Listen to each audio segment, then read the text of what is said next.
இந்த ஏகாம்பரம் ஒரு dangerous fellow. அவனை நீ இவ்வளவு தூரம் பகைச்சுக்கிறது எனக்கு பயமா இருக்கு. சீனி, பயங்கிற வார்த்தையை போலீஸ்கார அகராதியில வரவே கூடாது.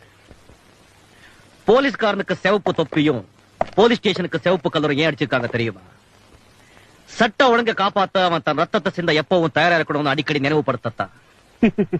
அலெக்ஸ், நீ எவ்வளவு நியாயமா இருக்க, நேர்மையா இருக்கேங்கிறது எனக்கு தெரியும். ஆனா அதுக்காக இந்த டிபார்ட்மெண்ட் உனக்கு செலவைக்க போறது இல்ல, தேவையும் இல்ல. நான் இந்த போலீஸ் வேலைய பொழைப்பா நினைச்சு வரல, ஒரு ஸ்போர்ட்ஸா தான் நினைச்சு வந்திருக்கேன். சுருக்கமா சொல்ல போனா, நான் இந்த உத்தியோகத்தை என்னோட பெத்த தாயை விட மதிக்கிறேன், என் பொண்டாட்டியை விட காதலிக்கிறேன், எனக்கு பிறக்க போற குழந்தையோட நேசிக்கிறேன். Alex, you are really great. Stupid. என்ன படைச்சவன் தான் கிரேட். Download ShareChat.